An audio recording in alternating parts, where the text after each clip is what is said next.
Hello everyone, how are you? कैसे हैं आप सभी? आई होप सभी अच्छे होंगे। मैं डॉक्टर प्रतिभा आप सभी का स्वागत करती हूं अपने चैनल संभव पर। आज जो हम स्पेशल टॉपिक आप लोगों के लिए लेके आए हैं वो बहुत ही खास है और लोगों में जिज्ञासा रहती है उसके विषय में जानने की। तो इससे पहले हम अपने टॉपिक की बात करें, पहले आज का हम मूल मंत्र जान लेते हैं कि वक्त नूर को बेनूर बना देता है, वक्त फकीर को हुजूर बना देता है। वक्त की कद्र कर ए बंदे, वक्त कोयले को भी कोहिनूर बना देता है। यानी अगर हम समय की पहचान करते हैं, वक्त पर अपने सारे काम करते हैं और अपने काम में कंटिन्यूटी बना के रखते हैं तो एक दिन ऐसा ज़रूर आएगा कि हम सफल होंगे और वही सफलता हमें कोहिनूर बना देगी। उसी दिन हम कोयले से कोहिनूर का रूप धारण कर लेंगे। तो इसीलिए हमें हमेशा अपने वक्त की कद्र करनी चाहिए, अपने समय का सदुपयोग करना चाहिए, अपने टाइम का अच्छे से मैनेजमेंट करना चाहिए। तो अब शुरू करते हैं हम अपनी आज की वीडियो। और आज का जो हमारा टॉपिक है वो भी है कोहिनूर हीरा। आज हम जानेंगे कोहिनूर हीरे के बारे में, उसके इतिहास के बारे में, उसके वर्तमान के बारे में, यानी कोहिनूर हीरे की ऐतिहासिक जो भी यात्रा रही है और वो कहाँ से शुरू हुई, कहाँ तक पहुँची, इन सभी विषयों के बारे में आज हम बात करने जा रहे हैं। तो बहुत ही ध्यान से देखिएगा, आप लोगों की सभी जिज्ञासाएं शांत हो जाएंगी अगर आपने ये वीडियो शुरू से अंत तक देखते हैं। तो हम बात करते हैं कोहिनूर हीरे के विषय में। कोहिनूर की यह दास्तां इतनी अजीबोगरीब और हिंसक है कि इसके आगे कपोल कल्पनाएं भी फीकी पड़ जाएं। मुगलों के तख्ते ताउस से लेकर नादिर शाह के खजाने तक, रणजीत सिंह की पगड़ी से लेकर रानी विक्टोरिया के ताज तक के सफ़र के बारे में यह कोहिनूर की अब तक की बेहतरीन कहानी है। हमें ऐसा लगता है, आप लोग भी सुनिए, शायद आप लोगों को भी ऐसा ही लगेगा। कोहिनूर हीरा दुनिया के सभी हीरों का जिसे राजा कहा जाता है, जिसे गोलकुंडा यानी भारत की एक खान से निकाला गया था। कोहिनूर को फारसी में कुह-ए-नूर कहा जाता है, जिसका अर्थ है कुदरत की विशाल आभा या रोशनी का पर्वत। यह हीरा 105 कैरेट लगभग 21.600 ग्राम का है। यह अभी तक विश्व का सबसे बड़ा ज्ञात ऐतिहासिक हीरा रह चुका है। कई मुगल बादशाहों और फारसी शासकों से होता हुआ यह हीरा अंततः ब्रिटिश शासन के अधिकार में चला गया और अब उसके खजाने में शामिल है। भारत में अंग्रेज शासन के दौरान इसे ब्रिटिश प्रधानमंत्री बेंजामिन डिज़रायली ने महारानी विक्टोरिया को तब भेंट किया जब सन 1877 में उन्हें भारत की भी साम्राज्ञी घोषित किया गया। अगर हम बात करें कोहिनूर हीरे के इतिहास की तो उसका इतिहास कुछ इस प्रकार है। कोहिनूर का उद्गम और आरंभिक इतिहास स्पष्ट नहीं है, यानी वो कहाँ से आया, किस प्रकार उसका उद्भव हुआ, इसके विषय में कुछ खास जानकारी हमें नहीं मिलती है। इसकी कहानी भी परिकथाओं से कम रोमांचक नहीं है। इसके खनन से जुड़ी दक्षिण भारत में हीरों की कई कहानियां रही हैं, परंतु कौन सी कोहिनूर से संबंधित है यह कहना थोड़ा कठिन है। 14वीं शताब्दी से पूर्व इस हीरे का इतिहास ठीक ज्ञात नहीं है। दिल्ली सल्तनत में खिलजी वंश का अंत 1320 ईस्वी में होने के बाद गयासुद्दीन तुगलक ने गद्दी संभाली। उसने अपने पुत्र उलूग खां को 1323 ईस्वी में काकतीय वंश के राजा प्रताप रुद्र देव को हराने भेजा था। इसके लिए अनअपेक्षित राजा प्रताप रुद्र देव वारंगल के युद्ध में हार जाते हैं। तब वारंगल की लूटपाट, तोड़फोड़ और हत्याकांड महीनों तक चलते हैं और इसी युद्ध में यह हीरा उलूग खां को मिलता है, यानी यह हीरा दिल्ली सल्तनत में पहुंच जाता है। दिल्ली सल्तनत के बाद यहीं से यह हीरा ट्रांसफर होते हुए एक के बाद एक सभी उत्तराधिकारियों को मिलता रहता है। फिर दिल्ली सल्तनत के उत्तराधिकारियों के हाथों से यह हीरा मुगल सम्राट बाबर के हाथ लगता है 1526 ईस्वी में। इस हीरे की प्रथम दृष्टया पक्की टिप्पणी यहीं से यानी सन 1526 ईस्वी से ही मिलती है। बाबर ने अपने संस्मरण यानी बाबरनामा में आगरा की विजय में एक वृहत उत्तम हीरा प्राप्त करने का उल्लेख किया है। संभवतः वह कोहिनूर ही था, क्योंकि उस हीरे का भार 8 मिस्किल यानी 320 रत्ती बताया गया है। बाबर ने इसका मूल्य यह आंका कि यह हीरा पूरे संसार का 2 दिनों तक का पेट भर सकता है।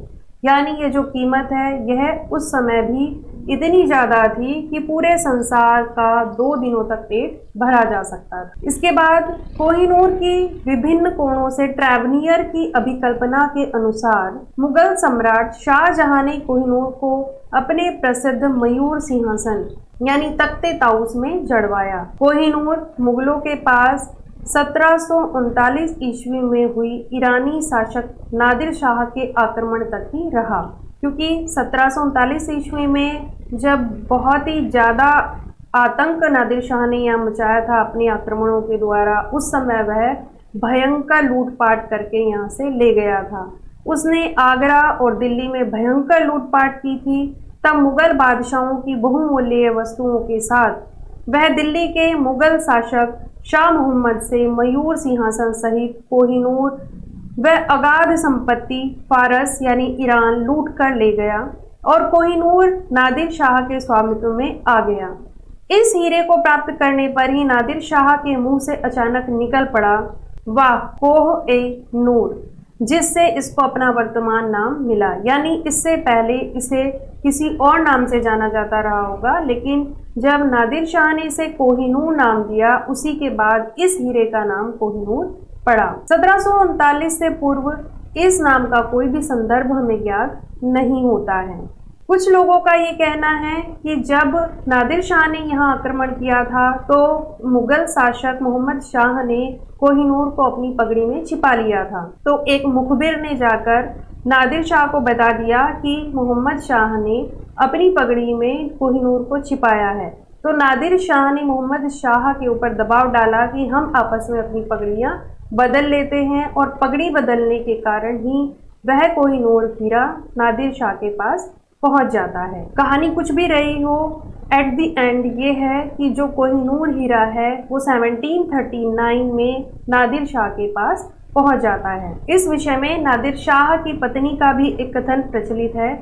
कोहिनूर का असली मूल्यांकन नादिर शाह की एक कथा से मिलता है। उसकी रानी ने कहा था कि यदि कोई शक्तिशाली मानव 5 पत्थरों को चारों दिशाओं और ऊपर की ओर पूरी शक्ति के सहित फेंके तो उनके बीच का जो भी खाली स्थान होगा, यदि उसे स्वर्ण और रत्नों की मात्रा से भरा जाए तो उनके बराबर इसकी कीमत होगी। इसके बाद यह हीरा पहुंचता है महाराजा रणजीत सिंह के पास। देखते हैं कैसे।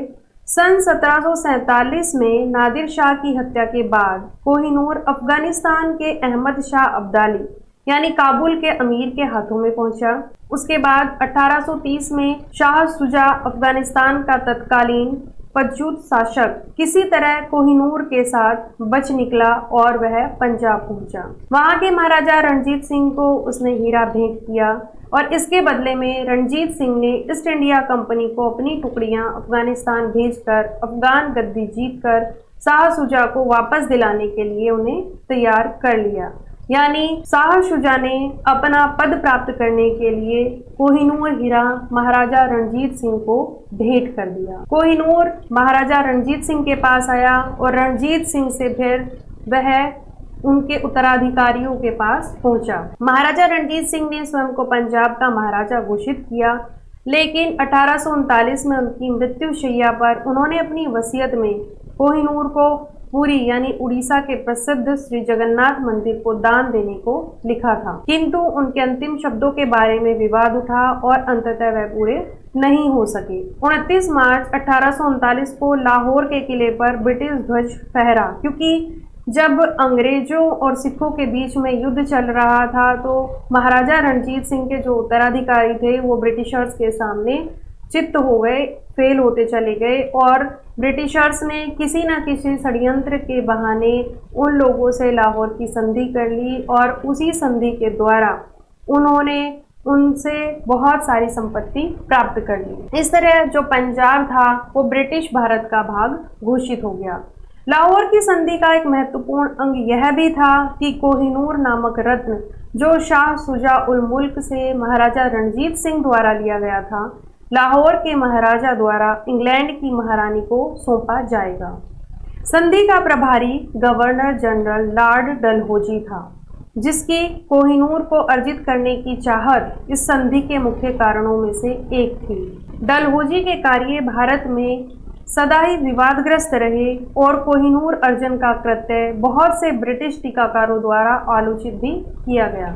हालांकि कुछ ने यह भी प्रस्ताव दिया कि हीरे को महारानी को सीधे ही भेंट किया जाना चाहिए था, बजाय छीने जाने के, किंतु डलहौजी ने इसे युद्ध का मुनाफा समझा और उसे उसी प्रकार सहेजा। यानी जो लाहौर की संधि हुई थी वह डलहौजी ने एक बालक के साथ, इसके विषय में मैं बताना चाहूँगी आपको कि लाहौर की जो संधि हुई थी, लाहौर की संधि सिख और ब्रिटिशर्स के बीच में जो युद्ध हुआ था उसके बाद हुई थी। और जो डलहौजी थे उन्होंने 5 वर्षीय बालक दिलीप सिंह, जो कि रणजीत सिंह के उत्तराधिकारी थे, उनके साथ की थी। और 5 वर्षीय बालक को कुछ भी समझ उस समय नहीं थी, इसीलिए जो डलहौजी के कार्य थे उस समय, या जो लाहौर की संधि के शर्तें उस समय रखी गई थी, वो ये माना जाता है कि वह विधिवत नहीं थी, क्योंकि 5 वर्षीय बालक को इन सभी चीज़ों का ज्ञान नहीं था।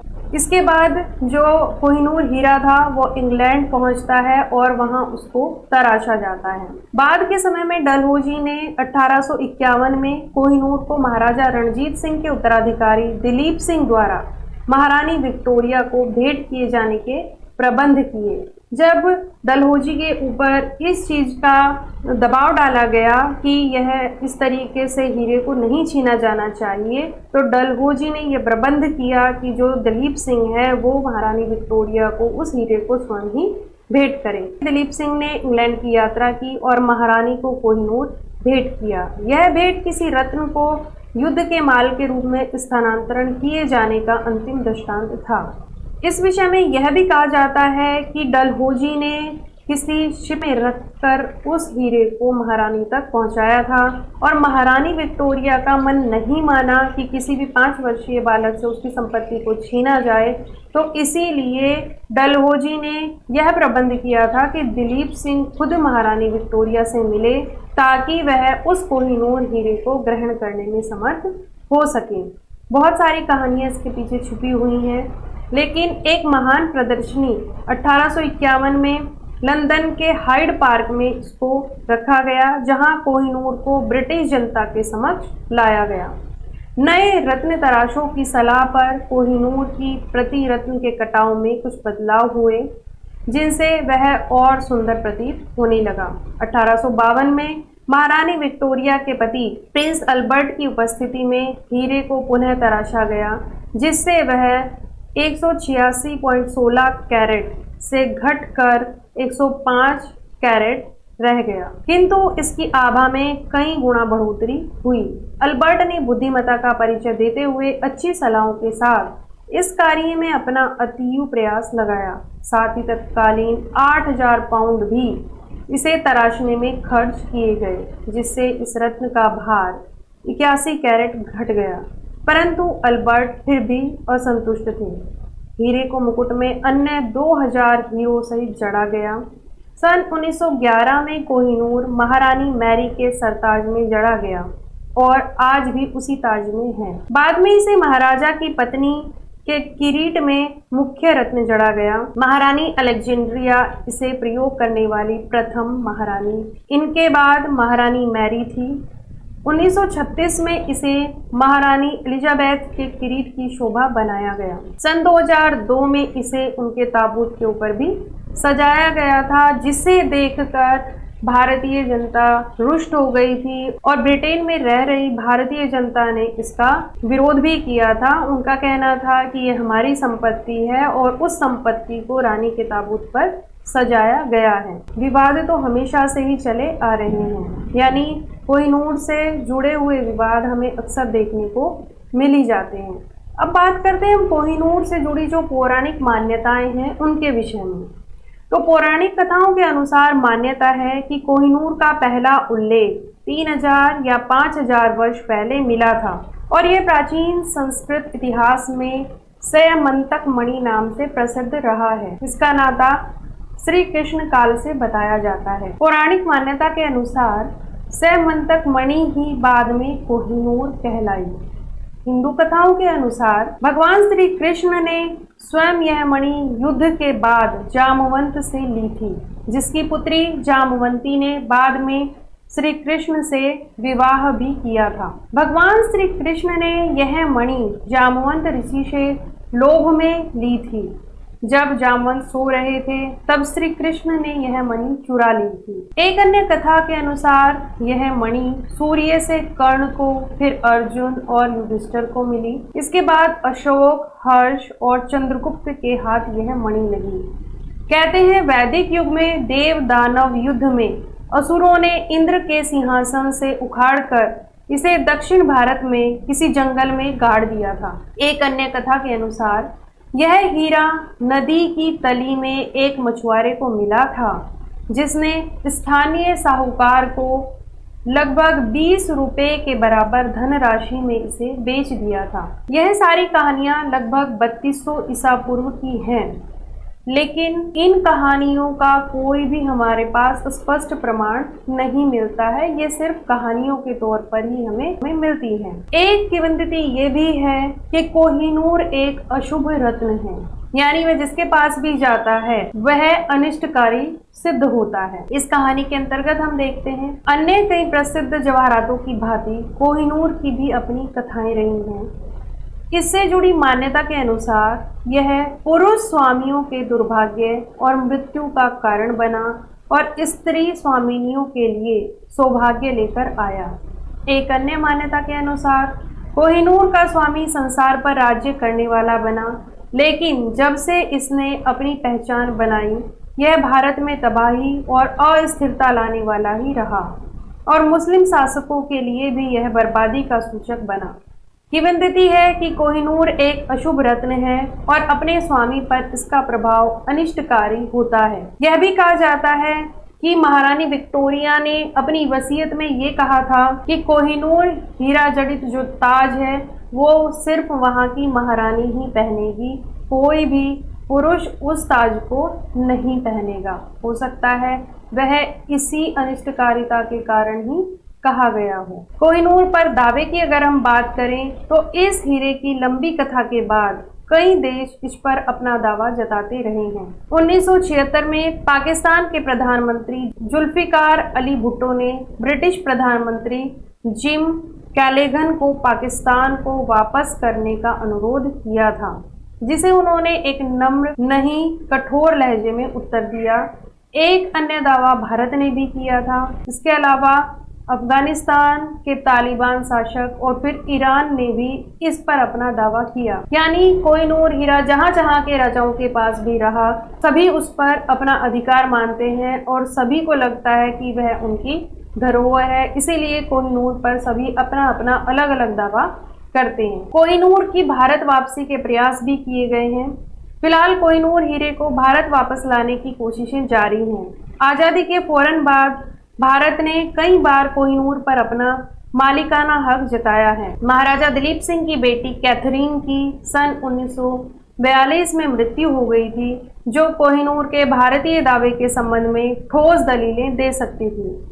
भारत की गोलकुंडा की खानों से कोहिनूर के अलावा और भी दुनिया के कई ऐतिहासिक बेशकीमती हीरे निकले हैं, जैसे great Mughal, Orlov, Agra diamond, Ahmedabad diamond, ब्रॉलिटी ऑफ इंडिया।